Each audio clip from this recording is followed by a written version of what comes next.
Kung bumili ka ng Samsung Galaxy Z Fold 8 or Galaxy Z Flip 8, definitely gusto mong ma-protect yung phone mo. Pero ang tanong, kailangan ba talagang bulky case para protected ang foldable?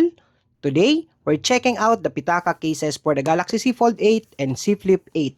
Let's see kung kaya nitong bigyan tayo ng protection without sacrificing the slim and premium feel of these foldable phones. First impression, very clean and minimalist. Pitaka is known for its focus on lightness, precision, and minimal design. And makikita mo kaagad yun sa case. Hindi siya yung kagaya ng ibang case na maraming unnecessary details, accessories, or whatsoever na design. Alam mo yung simple, premium, and very clean, yun yung makikita at mapapansin mo kaagad sa Pitaka case. Alright, pag-usapan naman natin ngayon yung material na ginamit ni Pitaka sa case niya. One of the biggest talaga na highlights, here is the material na ginamit. Pitaka uses the aramid fiber kung tawagin. It is a strong and lightweight materials that also used in demanding applications. For a foldable phone, for me, malaking advantage talaga yung combination ng strength without adding unnecessary bulk dun sa device. And this is probably my favorite part. Very slim yung case. Alam mo yung kapag nilagay mo siya sa Galaxy Z Fold 8 series mo or Flip 8, hindi drastically nagbabago yung feel ng phone. Talagang comfortably ang ganda niyang hawakan. That's important because one of the reasons syempre we buy foldable is it's slim and premium design, di ba?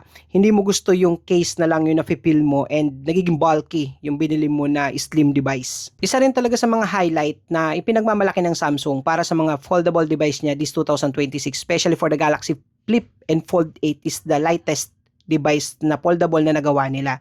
Kaya naman, yung Pitaka, sila yung nag-adjust para kay Samsung, no? Ang ginawa ng Pitaka, alam nila na yung fit and grip, also very important yan, especially sa mga ganitong foldables. Kaya naman, both cases are designed with precise cutouts. So meaning, accessible pa rin yung mga buttons, ports, speakers, and camera. Nang hindi nagsasacrifice yung design, hindi nagsasacrifice na maging bulky yung device. Plus, textured surface yung aramid fiber, giving you more confident grip when holding the phone kahit na isang buong araw mo pa yan hawak. Ito yung pinaka-favorite na part ko talaga dito sa cases ng Pitaka, yung camera protection. Of course, hindi ginawa ni Pitaka to para lang sa ganyang design, di ba? Hindi pwede puro aesthetic lang, no? So let's talk about the protection. For the Galaxy Fold 8, Pitaka added a raised camera edge to give the camera additional protection. Kaya kung mapapansin niyo, kahit na ilapag mo, walang way para tumama yung edge ng camera. And at the same time, hindi lang siya basta protection, nagdadagdag siya ng premiumness dun sa design. Talagang takaw tingin kapag nakita yung design ng camera. Plus, yung ginawang design nung mismong case na nagmamatch doon sa design ng camera ni Galaxy Fold 8. Well, same idea for the Flip 8, may raised camera frame din designed to provide additional protection around the lenses. Now, here's one of the feature na very useful for me and alam ko sa inyo rin. At isa talaga yan sa mga kinukonsider natin na dapat available sa isang premium case, the MagSafe compatibility. Kaya naman, tignan nyo guys, sinubukan ko siya. And for me, na-appreciate ko yung kapit nung magnet doon sa likod. Hindi siya basta-basta natatanggal. Unlike with other, other cases na na-try ko sa mga Samsung, nare-remove siya kaagad. So itong kay Pitaka, kahit na Galaxy Fold 8 and Flip 8 ito, well, Pitaka designed the cases to work with MagSafe accessories. So kung gumagamit ka ng mga magnetic accessories like yung mga magnetic grip, compatible car mount, or other MagSafe accessories pa yan, you don't necessarily need pa na i-remove yung device sa case. Actually, si Pitaka, hindi lang to para makapag-create sila ng mga maninipis na cases, no? The company of Pitaka has been developing aramid fiber cases for years and ini-introduce nila yung mga technology like the fusion weaving and slim board.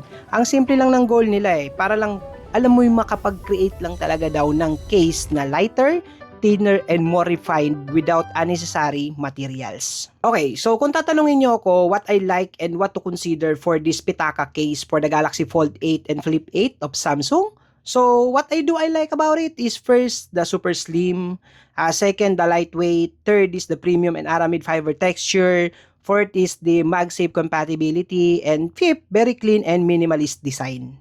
And lastly, this is for me, designed for more slim and everyday protection talaga na case.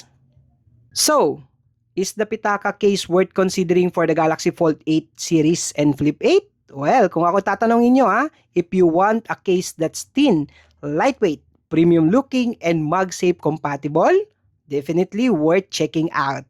Because the best part is, you're protecting your foldable without making it feel you're carrying a bulky case. And that's the Pitaka approach. Less bulk, more design, more freedom. If you want to check out the Pitaka cases, well guys, I'll put the details in the description. Don't forget to like, subscribe for more reviews like this.